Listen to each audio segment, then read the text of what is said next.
G'day and welcome to the video. We're back now with our next Minecraft playthrough. This is our first hardcore playthrough. So we set it up much as we did our hard survival. Spawn in and we're in a frozen biome. Quick check of the direction. Sun's off our left shoulder and climbing in the sky, so we know we're facing south. Get ourselves set up again with a nice dirt pillar to mark the spawn point. And since we already know our direction, we'll be marking our cardinal directions as well.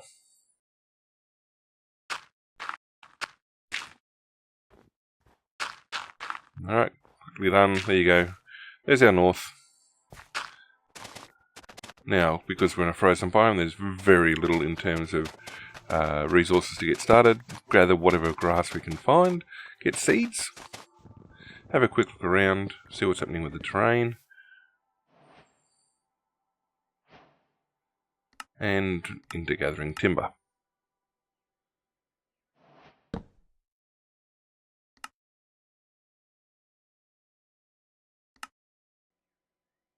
Alright, set ourselves up with our initial wooden tools. Taking the axe to hurry up and get the rest of our timber down. Being a frozen biome, we've only got spruce hanging around. So we gather what we can. Now that we've gathered as much as we can up top, time to go underground and see what we've got. This first little hole, more of a tunnel, doesn't seem to have much. But we'll get our stone and make ourselves our stone tools.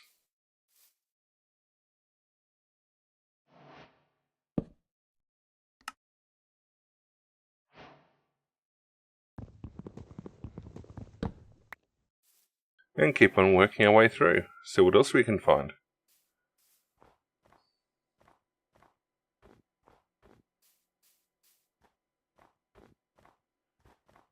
Copper on the surface.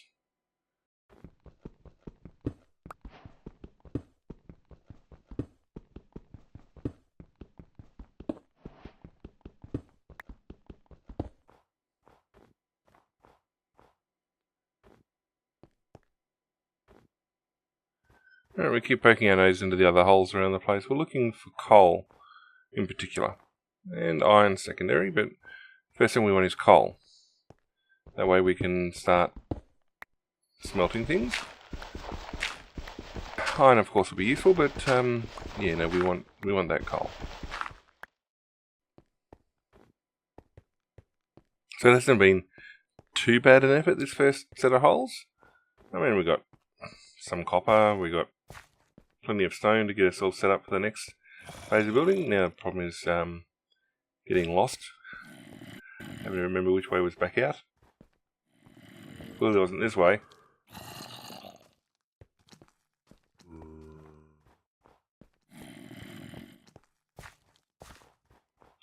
Alright, now that we have enough cobble to start making our stuff up, may as well arm ourselves, improve our stone tool collection, and keep poking around.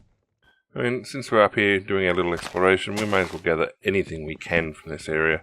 It's not a huge amount of stuff we can do. I mean, we clearly have ice spikes. Oh look, there's a bit of open terrain, so we'll head that way. And there's sugarcane.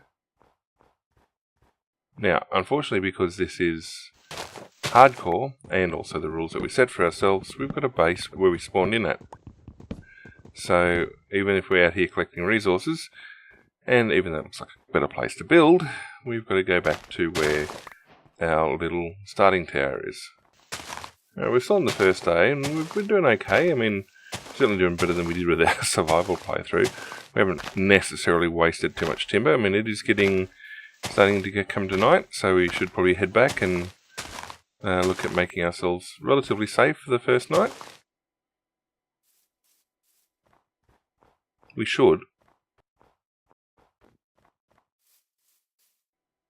Alright, we know we're going further away from our spawn at this rate, but there should be some better resources out here.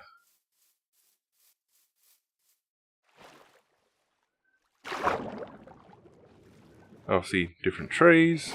Hopefully some passive mobs like some sheep. We can get ourselves ready to go. There's a lava pit over there Let's got ourselves a creeper.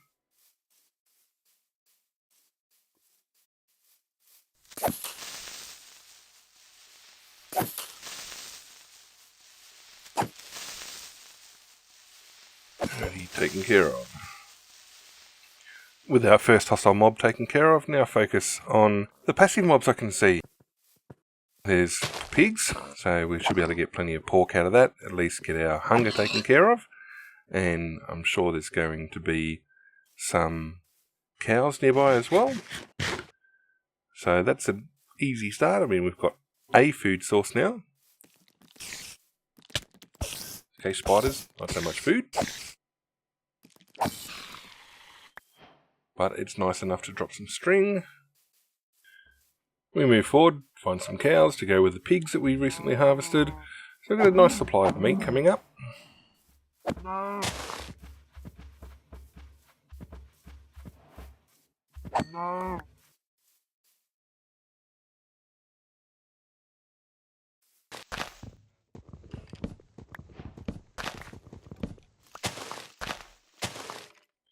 Yeah, this is awfully brave, or stupid.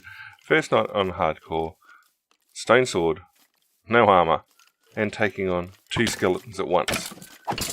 Not what I call bright, but dodging skills go on. So, in the lack of a shield and lack of useful armour, the safest course of action is to run blindly into the night, and hope we don't run into anything else while we look for somewhere safe to post up and get some food in. Okay, we've managed to get ourselves back off that 1 heart, which, yeah, would have been an ignominious end to our first hardcore run. So, in the absence of any better ideas, we're going to take this little island here as a safe place for the night. We can't sleep just yet, but at the least we can set up and keep ourselves alive until morning. Proving that I do remember how to do things, I actually did keep some logs, now turning it into charcoal, and I reckon I'm going to cook up this steak as soon as it's ready. Of course, the charcoal being far more efficient at smelting than logs, and save my precious logs. In fact, given that it smelts 8 pieces, I should be able to get, well, 5 pieces of charcoal. I got string from the spiders before.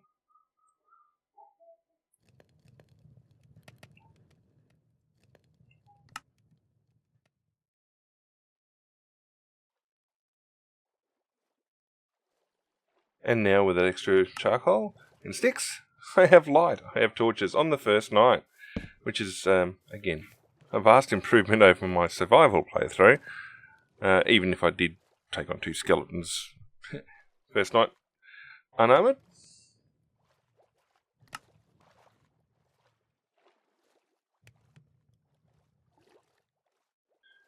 And just when it looks like I'm about to forget, while there's still fire in the furnace, I put the raw beef in to cook it up. I mean, we've done okay with 3 bits of leather and 3 raw beef from the cows we've taken on. Obviously, we ate the raw pork when we could, and of course we've got to get our hearts back up. If we escape with this with any leftover food, I think we'll have been doing well.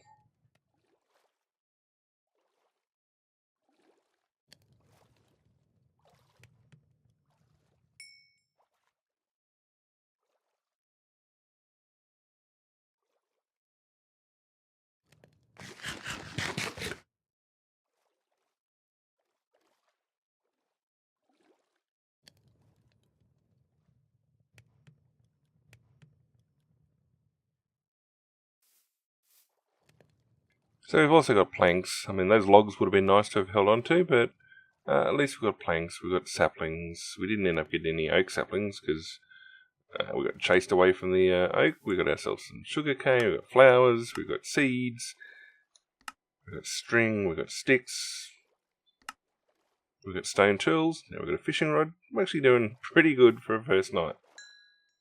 And 6 pieces of charcoal. So with nothing else going on, we may as well fish.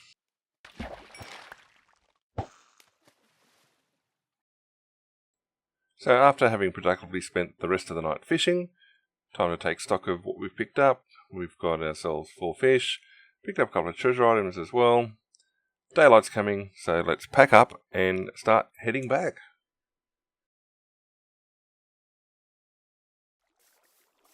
Alright, so we didn't go back, still preferring to explore. And what do we have? We have our first coal on the surface. So we may as well head down, pick that up before we have to head back to where our spawn was. Hopefully we might even pick up some wool as well, so we can get ourselves a bed. At this rate, it looks like we're going to be rather well set up by the time we get ourselves back to base. We should be able to even start building some sort of shelter. And this hole just keeps reducing. As we finish picking up our coal, we spot iron on the way out. And so we stop, pick it up. Only 2 pieces for now, but that's okay. We've got our start in terms of iron. We'll poke around and see if there's a vein nearby. No vein, but as we keep climbing back out, we spot more iron. So, yeah, we're definitely paying off for not having gone straight back. When we do finally get ourselves back out of the hole, having spent time scratching around and picking up every piece of ore I could find on the surface, we actually find we've had a pretty good run. We've picked up 9 pieces of iron, we've picked up a whole bunch of coal, picked up a little bit of copper. So we stop a moment here, smelt 8 of our iron ore so that we have enough ingots to at least start making some starter iron gear. First is a bucket.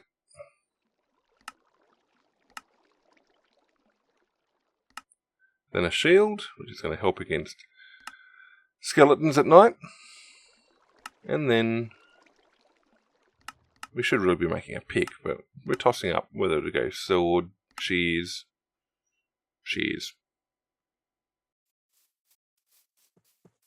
Alright, the day's starting to end, but we found some sheep. We found enough sheep that even if we'd killed them, we still would have had enough wool. But we've now got ourselves enough wool to make our bed. Before we make our bed, we'll make use of our iron bucket and fill it with water. Water bucket, bed, been a good trip.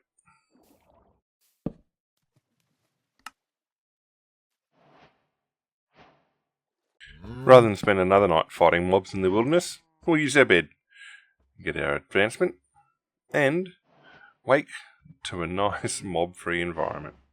Hostile mob-free, that is.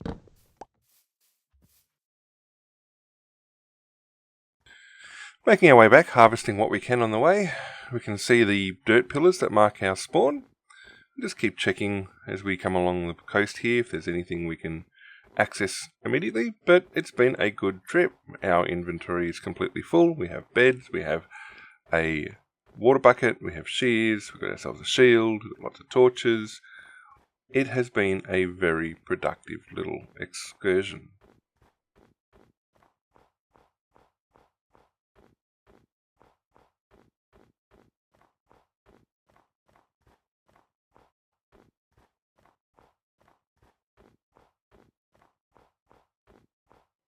So in a world where I'm not using F3 or some other means to know what my Y coordinate is, using sea level is a pretty good way of working out from a known Y value where to build things. So my hardcore bases in particular will always reference sea level as the working ground level and then build up and down from there. And that way I know how many levels down things are going to take, how many torches, all that sort of stuff. Things have been worked out over time from playing in other servers and other worlds. How many torches roughly I'll go through, how the levels work out, so that when I get down to bedrock, I can work my way back and find the best diamond levels and things like that.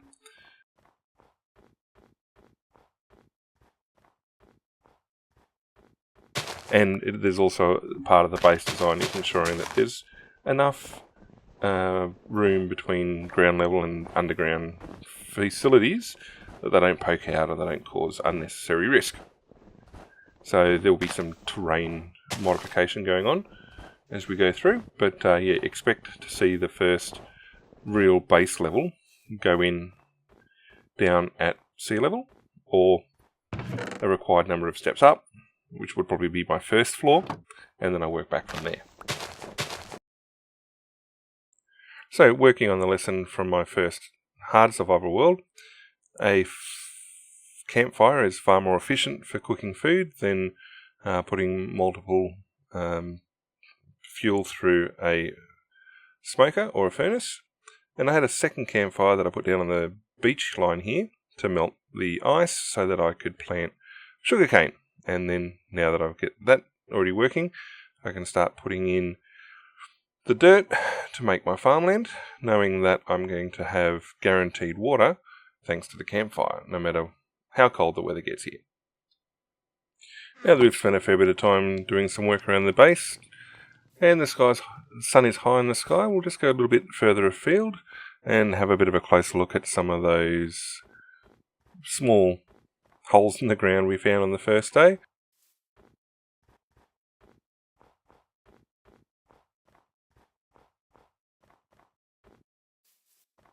Okay, using lone trees as nice landmarks, going forward and back, we can already see that there's a pretty decent hole coming up. Okay, quick glance off to the left there, pretty decent down there. We'll come down here initially, do some small lighting up here, have a quick look to see what's down here.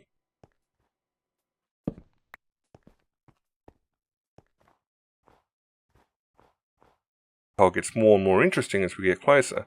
So we hop up here to get a good look. We can see that there's an exposed mine shaft within it. And that's going to mean plenty of goodies and plenty of resources. Okay, still a high sun, which should be pretty good for a few hours yet. Alright, have a bit of a look. Any other exposed resources, any easy way down? Not sure, we can see there's a mob spawner there already. That would be a cave spider spawner. So we've got ourselves a decent chance of getting some good loot, as well as decent chance of getting plenty of oak should we wish to strip the mine shaft completely. I'll have a bit more poke around up top here, see what else we can find before we head completely back. But I think the plan is we're going to make that, and there's our base here off to the left. I think the plan is we'll make that one of our main mining zones and cave exploring zones in the immediate future. Now the fact that we've just picked up rabbit, should tell us that there's probably a cat nearby, and a cat means village, townships, people, and more loot. And if we'd been careful enough when picking it up, we would have noticed straight ahead there was settlement. There were created structures. So, of course, we missed that at the time, but at least we know we're close by with base. It would make good for good exploration, which we'd probably find in due course. Just, we're not quite there yet.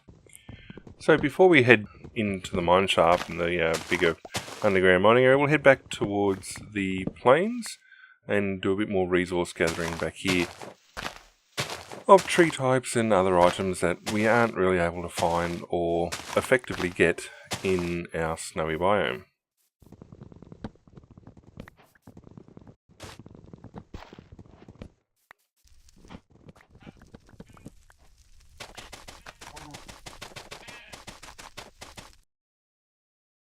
So one effective resource gathering trip later, time to head back to base and gather everything up and keep working on development.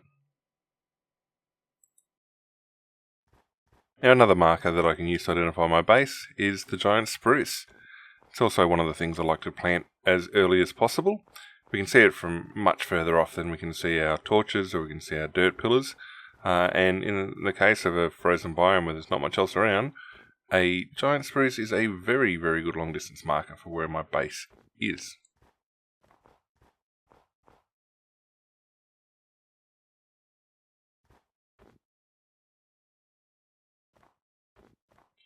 Now we've got our bed out, getting ready to put it back, and we're under attack. Now, surprisingly, it's taken us up until this time to face, basically to have our shield out when being shot at by somebody who's got a bow.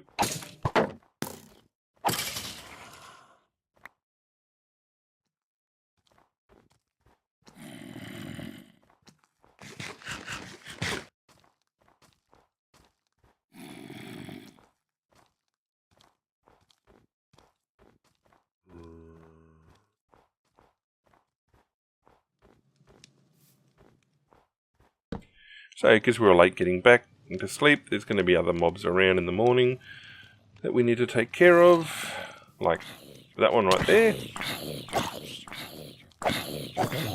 There's a creeper up there. There were some other people on fire in the background. And we'll clear the area of mobs again. Get ourselves nice and safe in our little surrounds.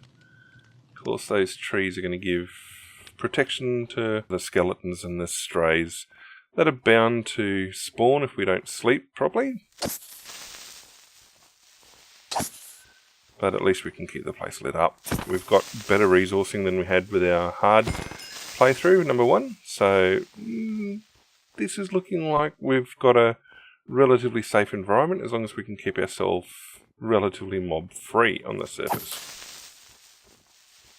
At least mob free until we're ready to farm the mobs or do stuff with them, but for now we just want them gone.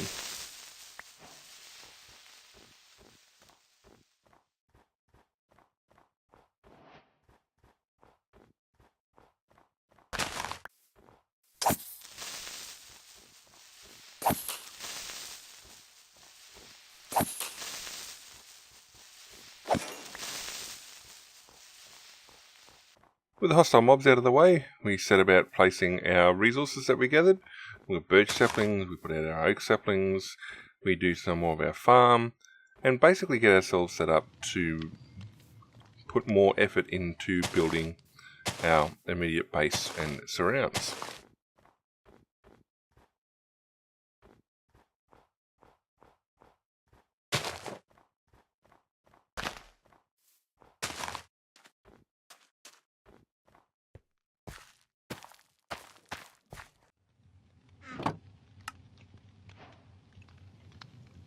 Time to start actually building our base proper. One thing I do like to do in where I get the chance is to use birch as the flooring and the interior timbers for the buildings. It's nice and bright, at least with the lighting setups that I've got. And so we will again be making sure that we have our spawn location as an important location within the base, and we then actually inside the base itself, and we then count out our areas. So what we do in our hardcore playthroughs is it's a square tower type keep, or square keep, that we build up, and there's multiple floors inside, both above and below ground, and we set the sea level as our working ground floor level.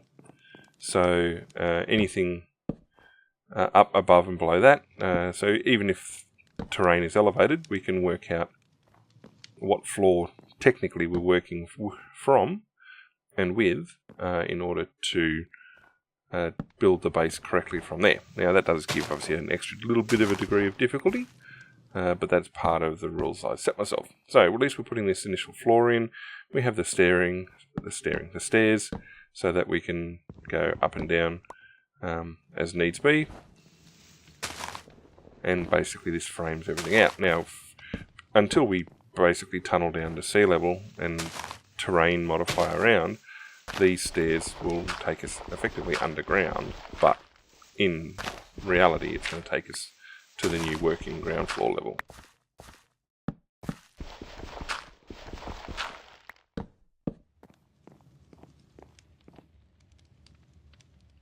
Now the tower is an 8x8 internal square, so there's a flight of 4 stairs, and then it extends 2 blocks either side of that.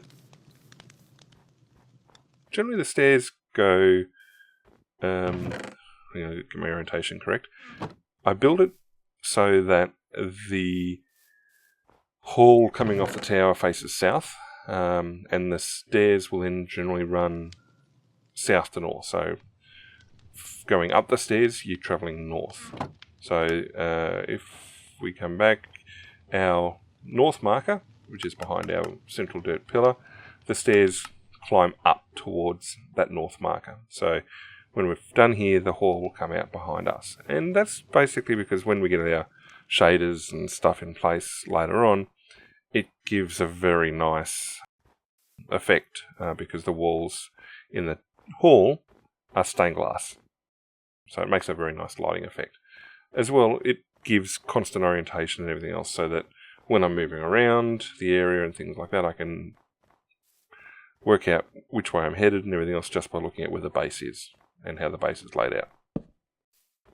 So while we're waiting for our planted birch plantation to grow so we can harvest it and get the timbers to make the inside of our base, we'll come back and start exploiting this open mine shaft cavern. Okay, come back, make sure everything's lit up so we've got a nice path there and back, and we're going to make ourselves a nice little safe staircase down, keep ourselves out of trouble for as much as possible.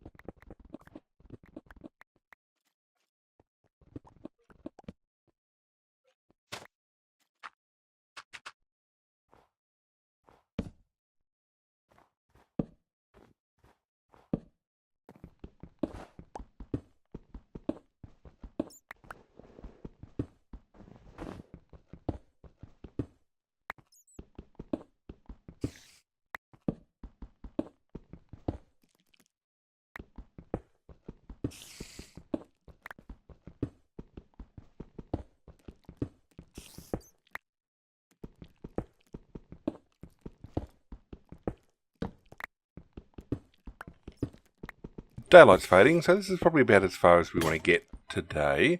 And looking at that mob spawner, it looks like it's getting ready to... Oh, there we go. It's spawned a cave spider. So now's a good time as any to head back out, head back to base and rest up.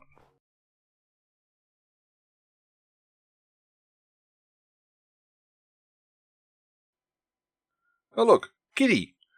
Now, we know there was a cat around from before because we found the rabbit meat.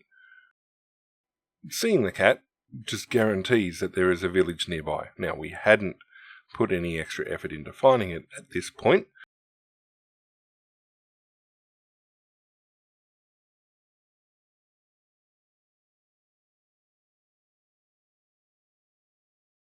Okay, new day, new us. The plan for today is to get back into that mineshaft and get ourselves down onto the mineshaft level, the staircase.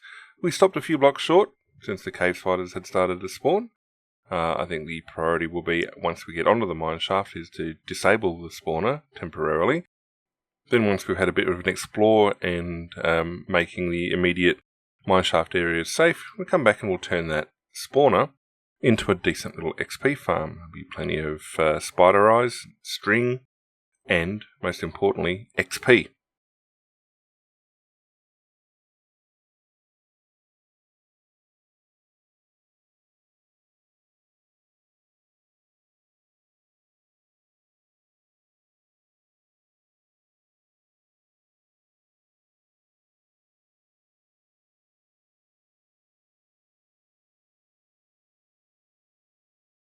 Now, if I'd only seen hints of the village before, this little sojourn on our way back to the mineshaft makes it plainly obvious there is a village there.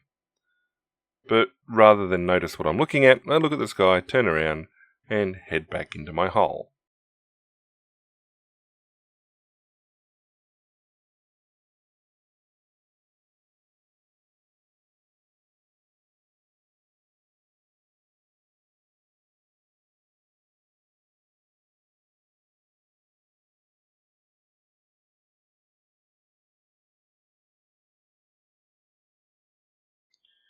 We're back at the level where we finished at yesterday. The spawner isn't producing anything at the moment. There's plenty of daylight.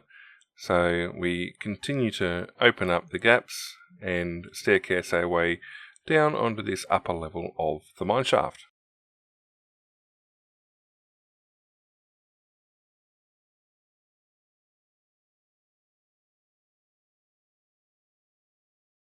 Even though there's a decent amount of light already reaching it from the daylight outside, we will still light the spawner up to guarantee that there'll be no unexpected surprises while we take care of the surrounding cobwebs. This little platform here is actually going to be a very nice size for the eventual spider XP farm. And given that I've got shears, I may as well use the shears and recover cobwebs rather than just string. Although in my normal playthroughs, I find string to be a far more useful resource than cobwebs. I don't tend to build cobweb traps or anything. Yeah, we set about making the immediate area safe by checking out the nearby tunnels, find some useful resources immediately, but the most important thing is to light them up and have a quick look to see what's where. Generally when I'm exploring mine shafts, I'll temporarily block off passageways that I'm not investigating just yet, as well as block off ones that I've finished exploring.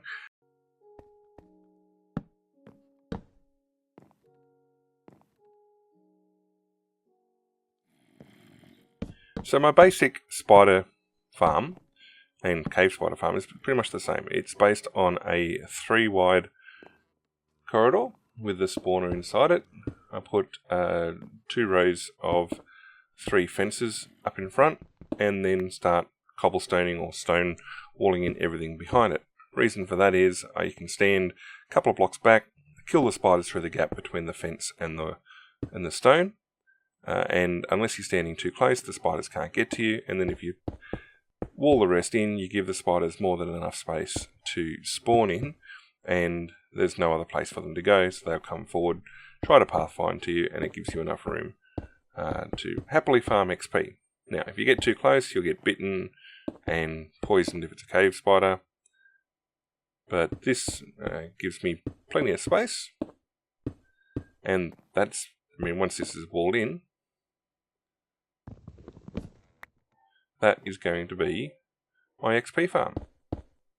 And benefit is it's so close to base, so this is actually quite a good find, and definitely going to be somewhere we're going to be working on down track.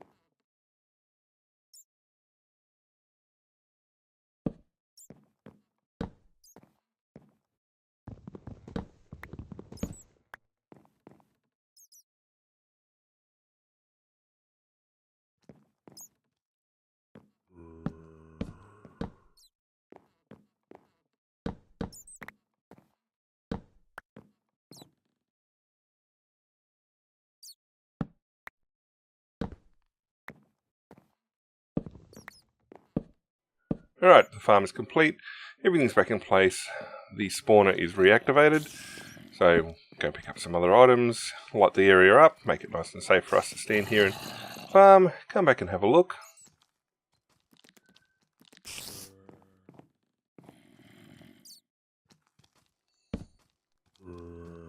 Okay, we can see mobs down below, there's our spiders, so if we stand back like this, we are free, well, mostly free from reach. And we fell back. Noting those mobs before.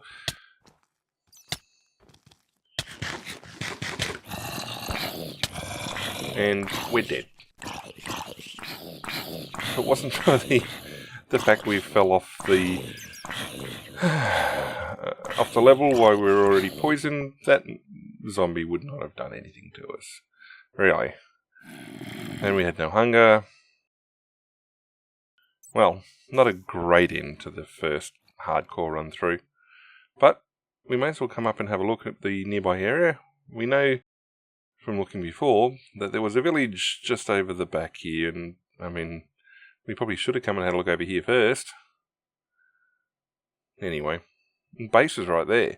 So all that initial exploring I did in the first day, could have stayed near home. According to the rules we've set for ourselves, that's it for this world. Next one is a hard survival world. We'll see you then.